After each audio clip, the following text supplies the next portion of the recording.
Hello नमस्कार, प्रभु यीशु मसीह के मधुर नाम में आप सभी को प्रेमी सलाम। प्रभु आप सबको आशीष करे और लगातार आगे की ओर बढ़ाते चले जाए। झूठे भविष्यवक्ता और है प्रभु कहने वाले स्वर्ग के राज्य में प्रवेश नहीं करेंगे, तो वह कैसे नहीं प्रवेश करेंगे और कौन प्रवेश करेगा? आइए हम देखने के लिए जा रहे हैं परमेश्वर का वचन मत्ती 7 अध्याय के अंदर। आइए देखते हैं परमेश्वर का वचन, यानी कि आइए देख लेते हैं। Hallelujah, praise the Lord. जैसे 7 वचन यानी कि 7 अध्याय उसका 21 वचन में लिखा गया कि जो मुझसे है प्रभु कहता है, यानी कि मुझसे है, यानी कि मुझसे है प्रभु कहता है, उनमें से हर एक स्वर्ग के राज्य में प्रवेश न करेगा, परंतु वही जो स्वर्गीय पिता की इच्छा पर चलता है। हालेलुया। कौन चलेगा, यानी कि कौन जाएगा स्वर्ग के राज्य में?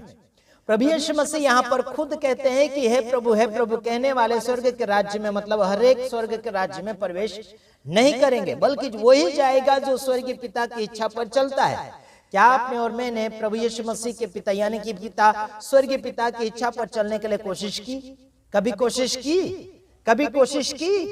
हेलो मेरे तमाम भाइयों बहनों, आपने अगर परमेश्वर की इच्छा पर चलने के लिए कोशिश की तो सबको माफ करना चाहिए, सबको अपना भाई बहन समझकर आगे की ओर लेकर चलना चाहिए जो मसीह में है। लेकिन आज मसीह भाइयों बहनों में भी नफरत के ऊपर नफरत चलती चली जा रही।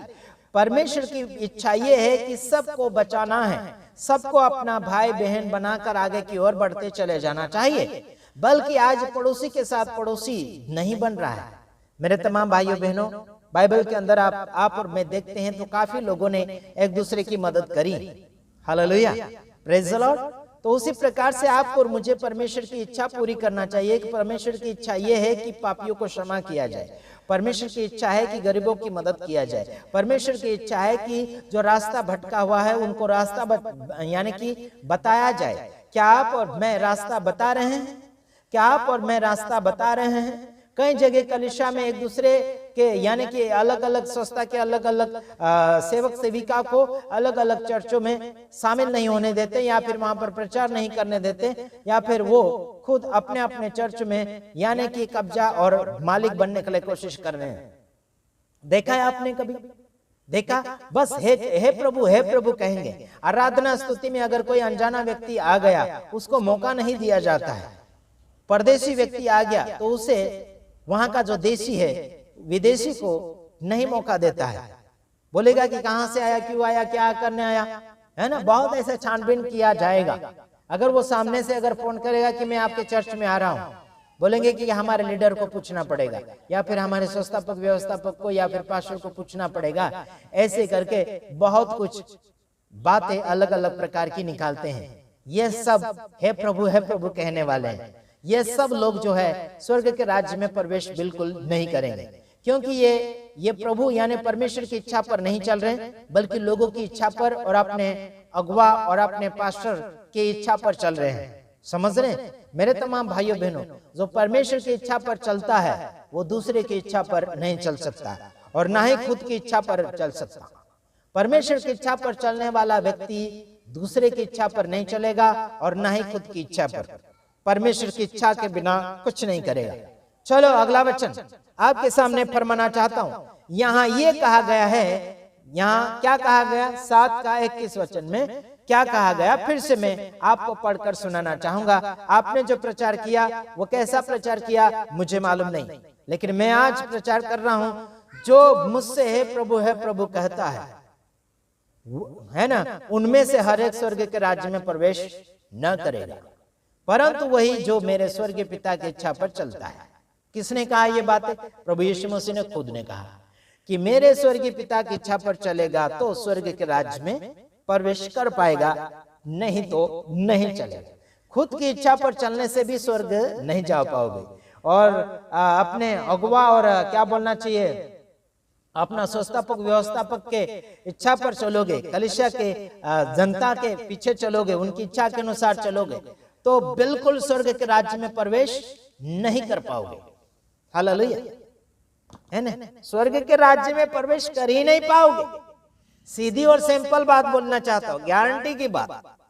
भले तुम कितने भी बड़े, कितने भी पुराने सेवक सेविका, कितने भी पुराने मसीह समाज में आपने दाखिल लिया है, कोई मायने नहीं रखता। आप जीरो जीरो जीरो भी कुछ काम लग जाएगा, जीरो के आगे एक्का लगा दे तो 10 बन जाता है, फिर बाद में 0 0 0 लिखते जाएंगे तो लाखों करोड़ों में बनता चला जाएगा।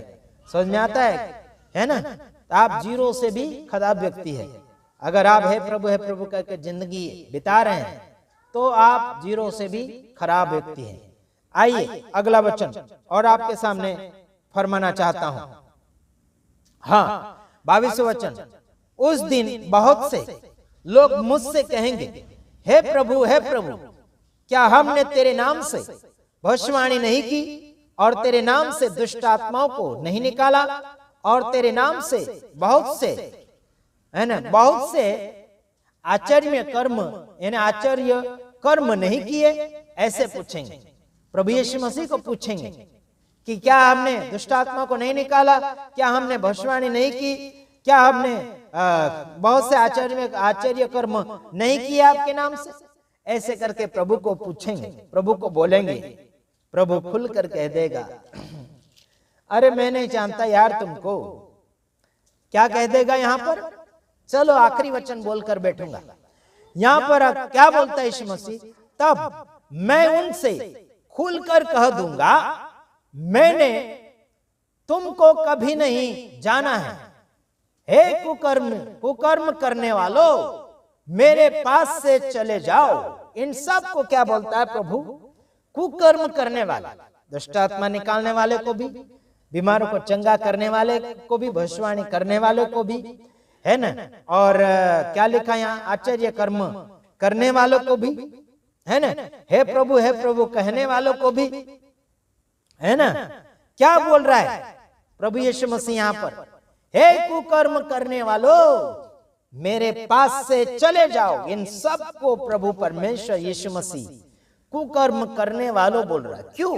क्योंकि ये नामधारी जीवन जीते थे, बस यीशु के नाम से चमत्कार करना जानते हैं, यीशु के नाम में भविष्यवाणी करना जानते हैं, है ना, यीशु के नाम में आश्चर्य कर्म करना जानते हैं, लेकिन प्रभु के नियम पर, पिता की इच्छा पर चलना नहीं जानते हैं। इन सब को प्रभु यीशु मसीह बोल देगा कि हे कुकर्म करने वाले, मैं तुम्हें नहीं जानता, मेरे पास से चले जाओ। कुकर्म करने वालों के पीछे चलने वाले, दुष्ट आत्मा निकालने वाले के पीछे चलने वाले, भविष्यवक्ताओं के पीछे चलने वाले और आश्चर्य कर्म करने वालों के पीछे चलने वाले, तुम सब उनके फॉलोवर्स, तुम भी कुकर्म में गिने जाते हैं। जैसा गुरु वैसा चेला, दोनों नरक में ठेला। इतना याद रखना, मैं आपकी बुराई नहीं कर रहा हूं, आपको मार्ग बदल लेना होगा। आपको क्या बोलना चाहिए? इच्छा बदल लेना होगा, अपनी इच्छा नहीं बल्कि पिता की इच्छा पर चलना होगा। God bless you. प्रभु आप सबको आशीष करें। आमीन।